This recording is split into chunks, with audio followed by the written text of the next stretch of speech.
Happy spring, everyone. I can't believe we are fully into a couple of days of spring. Have you ever woken up kind of like with a song or a word that just sticks with you? That kind of happened to me very early this morning, and the word was rain. And there was a lyrics to a very old song.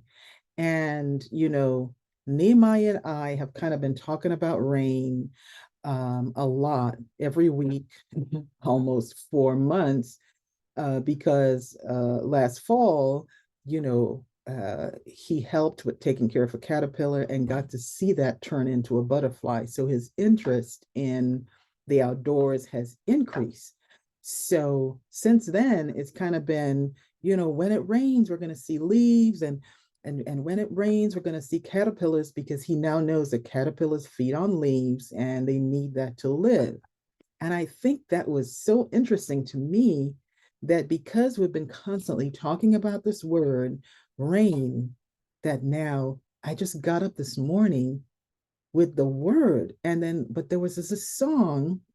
And so this little human conversation that I've been having, has put me in this place. But I don't think it's just that. The Bible says the words we speak are very important, and we have been speaking about rain, and God listens. He says when we talk to each other, He's listening. And it's so interesting that when I talk to a 4-year-old, God is listening.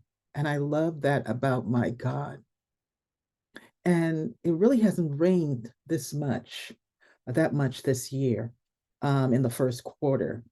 But this word, rain, has stuck. And this morning, it's like the Spirit of God just would not let me ignore the word or the song. So I dug up the song, went on YouTube, tried to find this song. And once I did, I kind of went back to the book of Genesis, and which is something I've been doing a lot at the beginning of this year. I kind of go through certain books every year, but Genesis has really had my attention since the beginning of this year. And I went back to Genesis 2 and kind of looked at that first Hebrew word mentioned for rain. And God reminded me that rain is not just about water. God can rain down anything from heaven. I want you to keep that in mind today.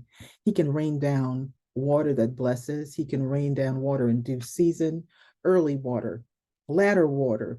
He can rain down cleansing water. He can rain down purging water. He can rain down lightning and hail and snow. He can rain down water that's destructive. He can rain down bread, manna. He can rain down seed from heaven. Raining down can be a great rain or a small rain. It can be an irrigating rain that helps with the cultivation of the soil, or it can be an inundating rain that destroys the crops. It can be a vapor, it can be a mist. It can be a rain that increases a harvest or decreases a harvest. We need to be very strategic and specific in our prayers and also with our expectation. We need to also be strategic and specific with our words in this season. The Bible tells us about the power of our words. As we move into spring, we need to remember that reviving does not happen by accident. Reviving does not happen by accident. It does not happen by accident in the natural.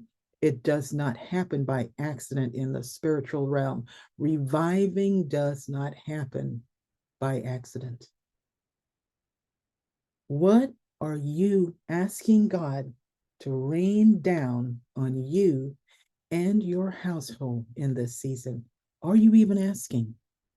Have you thought much about what you really need from heaven? If God decided to rain something down today, what would that be for you and for your house? What is it that you would request Him to rain down?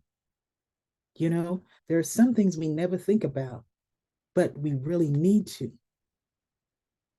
I want you to think about rain today. I want you to think about the types of rain available from heaven. And I want you to be strategic. I want you to be specific. I want you to be sincere. And I want you to be steadfast in your prayer.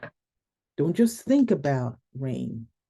Turn those thoughts and those meditation into prayer, specific prayer, strategic prayer, sincere prayer, and steadfast prayer.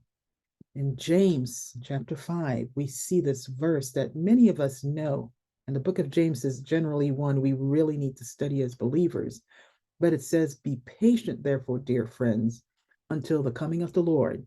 Note how the farmer waits for the precious harvest of the earth, being patient for it until it receives the early and the latter rains." That's James 5:7.